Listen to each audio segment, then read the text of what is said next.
Coming up is the Great Florida East Coast Railway Santa Train Chase of 2023.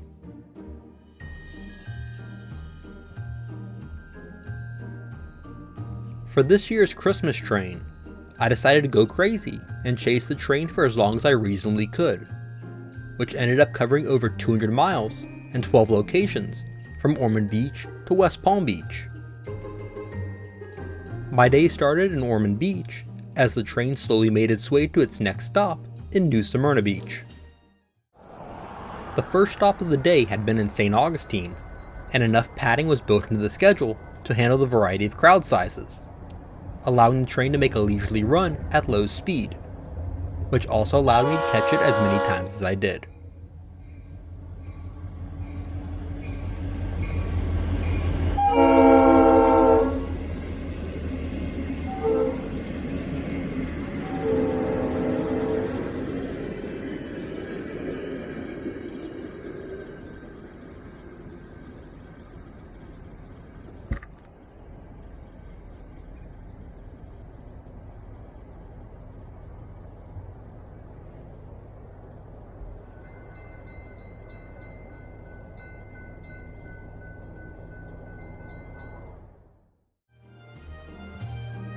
Next up, I briefly caught it in the distance as it crossed Canal Street in New Smyrna Beach.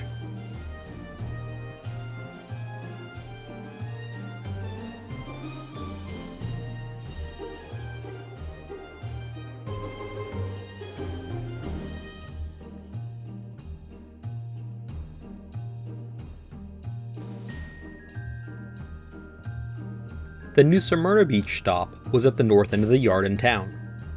I didn't film it all at this stop, so here are a couple of pictures. I'll describe what happens at the stops a little later in the video. Continuing south, and my next catch was in Scottsmore.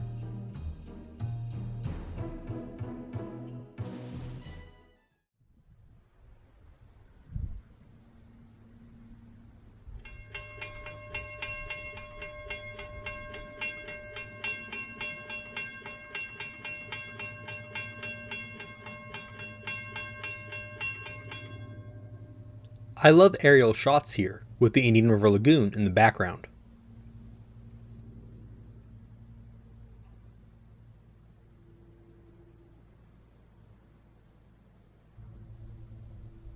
The train's consist this year was GP 40-2 421, 2 intermodal flats with specially painted 20-foot containers, the generator well car, and the railroad's 2 business cars.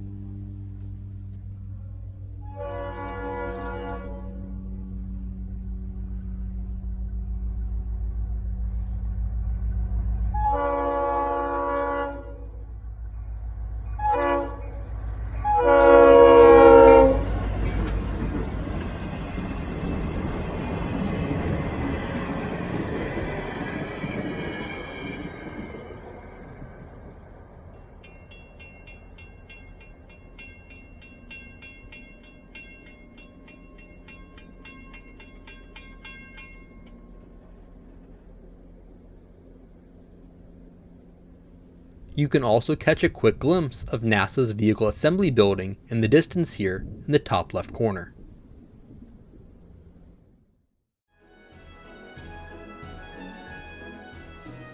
Next is a quick catch in Cocoa near Brightline's Cocoa Tunnel.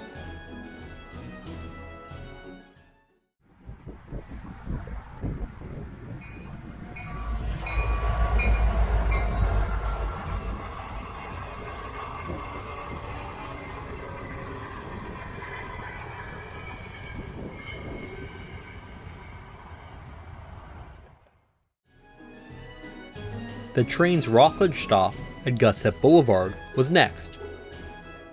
This year the train stopped in 5 cities, and I was at 4 of them, only missing St. Augustine. This train is run by the FEC in support for the Marine Corps Toys for Tots program.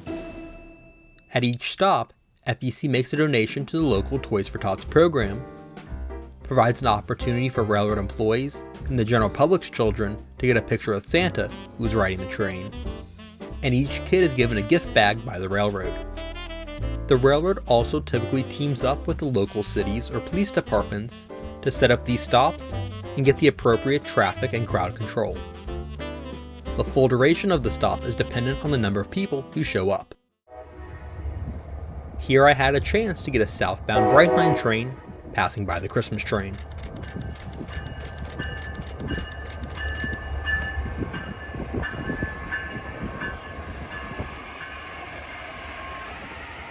Dispatch gave any trains passing the Christmas train stops a 10-mile-per-hour slow order due to the number of people on and around the right-of-way.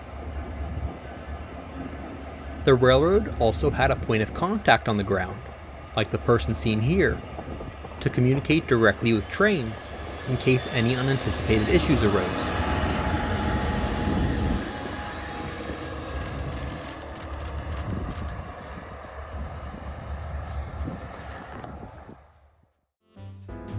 My next stop was at the Crane Creek Bridge in downtown Melbourne.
Continuing south to Taylor Creek, just outside of downtown Fort Pierce.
The Fort Pierce stop was at Orange Avenue.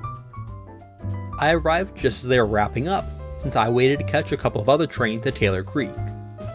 So here are a couple of quick stills as they gathered for a group photo before departing. The train was staffed by a group of FEC employee volunteers. The Loxahatchee River Drawbridge in Jupiter was my next stop.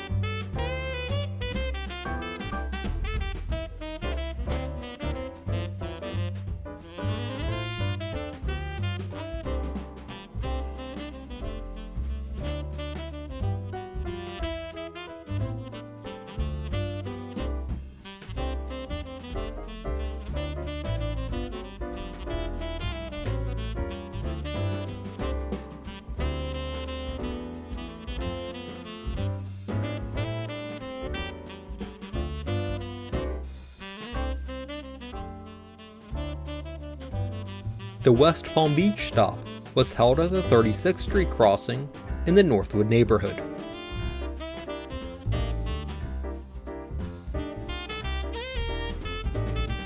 This was probably the busiest stop of the day, with the train being stopped here for well over an hour.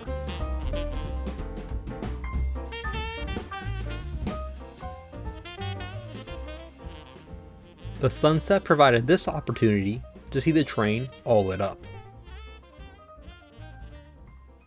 My final catch was fittingly at the West Palm Beach Brightline station.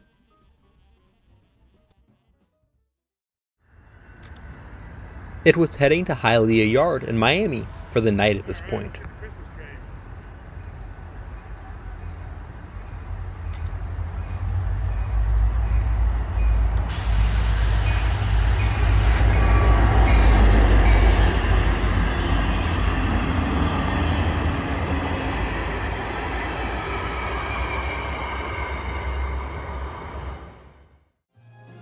Thanks for watching. Be sure to hit the like button and subscribe. Also check out my social media pages.